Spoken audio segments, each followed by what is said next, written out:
People are quick to say, oh, I have anxiety too. Like, what's the big deal with you? With generalized anxiety disorder, you're anxious all the time. All the time. Even when you think I'm not anxious, I am fucking anxious. Everyone gets anxiety. If you have an exam, you have an interview, you're on the road. But for a lot of people, once the trigger is gone, the anxiety goes. Good morning, everyone. It's 11 a.m. and I feel like shit.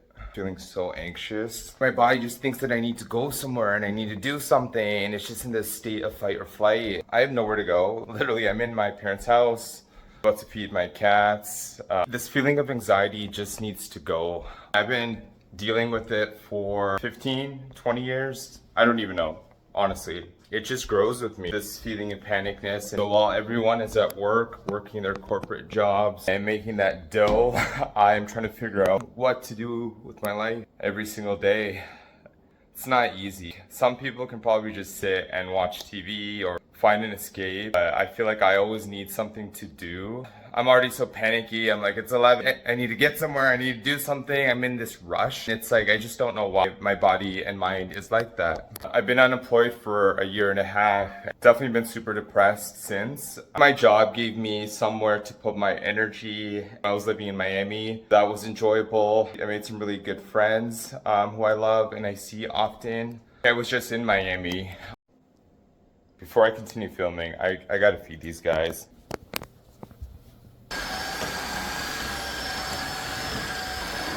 I have OCD.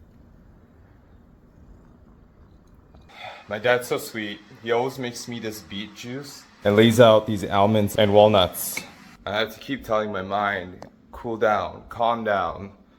You have nowhere to go. Make your smoothie. You're in no rush. Chill. It's not even thoughts. It's just this feeling of needing to go somewhere and do something and be somewhere. Even as I move, it's just never enough.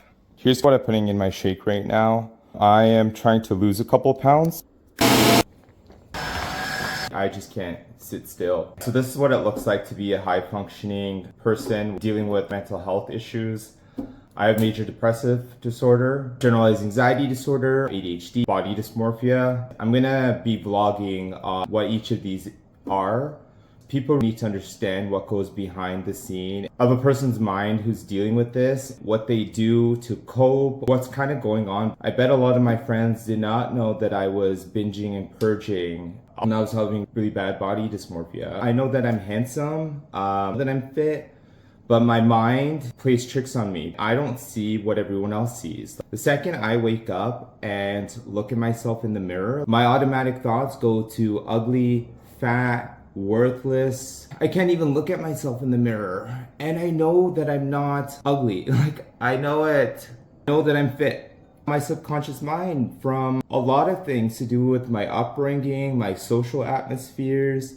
It's not easy being gay and South Asian, having to mask yourself, feeling like you don't fit into society, not feeling like you fit into the straight world, not feeling like you fit into the gay world, not feeling like you fit into South Asian culture. It's a mishmash of all of this, starting from when I was a kid and I didn't know what I was doing. You lie to yourself, you trick yourself, you begin to hide who you are to protect yourself. You do things that are against what you really would want to do, but you do them anyways to fit in. Being rejected, feeling worthless, feeling not good enough.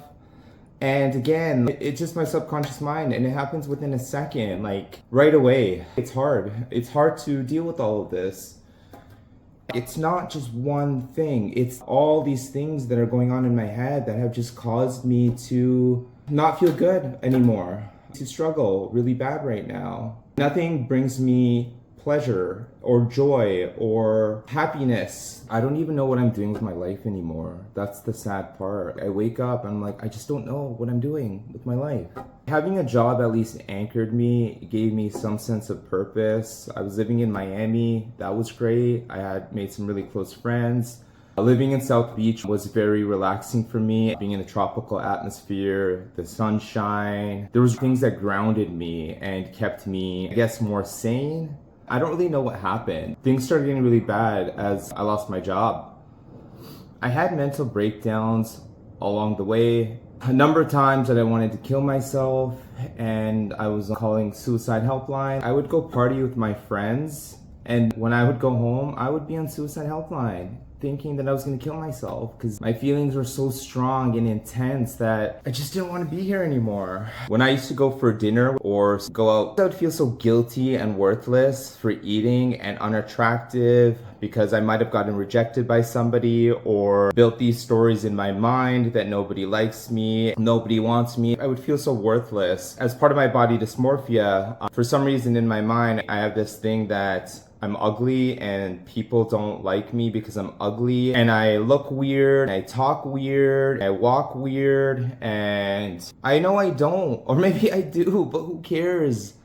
It's my automatic body response as soon as I wake up, even with all the coping mechanisms. I'm so uncomfortable in my own skin and have been for the longest time. I never used to know what it was. Like, I was like, am I broken? You don't know when you're young. After 15 years of working on this, I'm finally figuring it all out and why I'm so messed up. There are so many other things that I thought it was. I went for a sleep apnea test because I'm like, my breathing is always so panicky and I feel like I'm not getting enough oxygen into my head, which causes me to have brain fog, which causes me to not be able to speak properly sometimes, which causes me to lose focus. Combined with all the other thoughts and issues, it's a lot for somebody to deal with for all these years. I don't even know what I'm saying anymore. I just feel like I'm a mess. Anyways. Now that I've gone through that, started journaling when I woke up at 10, got my calendar because I feel like my life is a mess and I don't know what I'm doing. I don't know what fucking day it is. Just don't know about anything anymore. So I'm gonna fill this out with what I have to do, continue a little bit of journaling, and I'm gonna do a to-do list. I'm gonna fill this out because I have a lot of things going on. I can't miss any deadlines or I'm gonna beat myself up about it and feel even more worthless and like a shitty person. I need to do this for myself. If you're unemployed like me and have been for a long period of time, despite your efforts, spending 8 hours a day, job hunting, putting yourself out there, going for lower positions across other countries, this is something to help keep yourself on track and show up for yourself and make sure that you're just being productive overall. You need to force yourself to get better, get up. You need to remember things will get better. We will find jobs. Something's manifesting for us. We just got to be patient. We're in the period of waiting. What we need to do is do everything that we could to provide us clarity, to provide joy and happiness. Even if things are not feeling joyful or happy, do what kind of sparks it. Keep doing the things that used to bring you joy. Keep showing up for yourself. I know once my pills kick in, I finish my smoothie, I go to the gym, I will feel somewhat better. And I just need to get through these rough mornings, and so do you. Today I need to survive. Mondays are always rough for me. They're always the days that I have the worst anxiety, depression, really not feeling good. It was like that when I worked for sure, but it still kind of lingers. So try to survive. Today, I have a good list of things that I'm going to accomplish. And I'm going to start kickboxing. I think that it's going to help me relieve some anxiety, tension, stress by punching something. Never done it before. Definitely nervous. I never feel confident. I always feel anxious going into new settings and trying to get out of my comfort zone. But I'm really going to try. My ketamine therapy, I'm really hoping that this saves me, brings me joy and happiness. This is the day that I'm really waiting for. I really need some relief. And I mean that strongly, from the anxiety, the depression, and suicide ideation. And I'm trying all these coping mechanisms. I'm on multiple medications. Nothing is helping me. Nothing is bringing me joy or pleasure that used to. Like, if you're a guy, you know porn brings some pleasure. I don't even care about that. I don't care about dating. I don't care about sex. I don't care about going out. Nothing really is bringing me any piece of joy. Not even songs that I used to love, like nothing. So my treatments are on Wednesdays and Fridays, except on Good Friday. So that's great. My mom gets a day off. She's the only one that's working in this household. My dad's retired and I do not have a job. I always feel really bad for her because she's in her 60s. She's a hustler. We've never had a lot of money in the house, but we're good. There's no complaints there. We are healthy, we're not financially struggling, like there's none of that issues for me. So I definitely need a job and I need money coming in. Right now, I am not overall concerned about the money part. I'm actually spending a lot more money than I probably should be. But hey, I'm taking out money from my 401k. I don't really care about retirement. I can't even think that I'm gonna live to that age. I actually have an interview lined up. It's for a job in Kentucky. It's a really good opportunity. It's within my field in marketing and with a huge company. I would actually love to move to Louisville and get a life change, because a life change always helps me feel somewhat better. At the beginning, it creates things more exciting for me. I actually forgot that I have to do a case for the interview. I added that because it is pretty intense. These interview processes have become so complex. It's really annoying. I haven't gotten a lot of interviews. For the ones that I do and make it through to the final rounds, it's a series of 3 or 4 interviews. They make you do a case study and they never call you back. It's messed up. But I really hope that I get this job. Their interview process has been so annoying, to be honest. I had this really intense video call where I wasn't even speaking to somebody. I was just filming myself, but it was almost an exam type video conference. When you have anxiety, body issues, you're seeing yourself on camera, you're just talking to yourself and you're so anxious, like, I definitely don't perform well in interviews. I always have to practice. Due to the anxiety, I just have a lot of brain fog. I always feel anxious, insecure, and I can't really make eye contact either. That's something to do with my anxiety. I have masked it a lot, but my brain, like when somebody's staring at me, I get so insecure and awkward. I get so self-conscious. I'm so in my head. Here's a close-up to my diary. If anybody wants to read it, maybe it'll get you to understand what your journaling style might be. Sometimes I stop writing because I can't think anymore. Then I'll come back to it. I wrote this in the morning where I felt so shitty. And now you can see, now that it's 12, I'm in a more positive mindset. So started really depressed and anxious, and now feeling a little bit better, can challenge my thoughts a little bit more, and I can try to reach for those better feeling thoughts and momentum. Here's my to-do list for the gym. I'm getting a new cell phone. I'm getting a Samsung Galaxy S25 Ultra. I just got the S23 Ultra maybe a year and a half ago, but a new number. I want to make a TikTok and Instagram for my mental health vlog and short videos. I think that I'm comfortable and okay now to open up TikTok and Instagram. I've kind of closed all my social media accounts. I don't think I'm going to reopen them.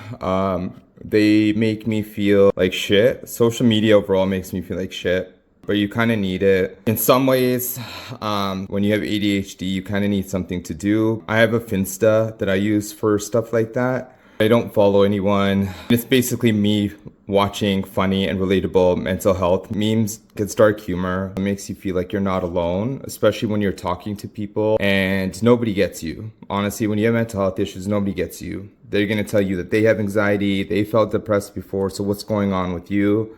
And I'll get into that later. I want my room to feel more like home, so I have all of that. I'm gonna start ADHD reviews on this social media channel. For somebody that's dealing with ADHD, things need to move a lot more fast-paced. I'm so sick of the long reviews. A big thing that I need to really look at is my business called No Waste Man. I closed the Instagram because right now I really need to focus on my mental health, and my business is not doing well right now. It was when it started. My razor was in the top 100 rankings of Amazon. In order to survive on Amazon, you need money because it's really expensive to advertise. You don't make a lot of margins. I'll make a video about that as well. You need a high-priced margin item, or Amazon's fees basically take most of the money. When you're just starting a brand and you don't have a job, it's really hard to maintain.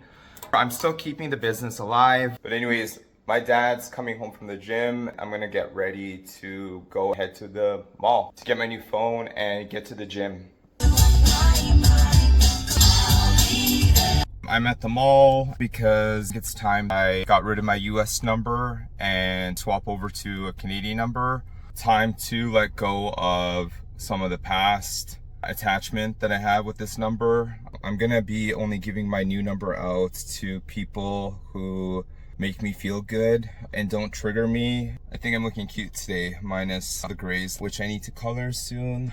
I color my hair, I don't care. Right now I just need to cocoon and cut myself off from my triggers until I feel healed. What I'm hoping to get healed from as part of the ketamine therapy is my generalized anxiety disorder. The thing that's annoying for people with major anxiety problems is that people are quick to say, oh, I have anxiety too. Like, what's the big deal with you? With generalized anxiety disorder, you're anxious all the time. All the time. Even when you think I'm not anxious, I am fucking anxious. With generalized anxiety disorder, you're almost always on edge. We have to mask it in society so that we look normal and we don't mess up the vibe for other people. We have to do so much masking for the world. We don't want people to think that we're weird or messed up and people to feel sorry for us or tell us things that, hey, it's all in your head. We understand. I go through the same thing when it's not the same thing. Everyone gets anxiety for sure. If you have an exam, you have an interview, you're on the road. But for a lot of people, once the trigger is gone, the anxiety goes. Like, it's normal to have anxiety. It's healthy. Like, you want it. You want to know when there's danger. With generalized anxiety disorder, the anxiety is consistent, persistent, excessive, and it's uncontrollable. I'm always just on the edge. It's been like that since I don't know. Coping mechanisms used to work, but like nothing's working for me right now. Nothing. I'm just on the edge all the time. And it's a lot. It's a lot. Is all I'm gonna say. It's a lot. There's areas that I feel my anxiety, my stomach, it's always clenched in my body. My wrists particularly are areas where I just feel this intense edge. Even right now, I'm sitting in the car and I'm just so anxious. I'm anxious when I get on the road. I'm anxious in my house. I'm just sitting in the car right now, chilling, talking to you people, and I'm on edge. It's hard to control. It's hard to live like this. I'm just feeling so anxious. I don't know what it is, man. I really need this ketamine therapy to heal me. It's rough. This is on top of everything else that I'm going through. The depression, suicide ideation, the insecurity.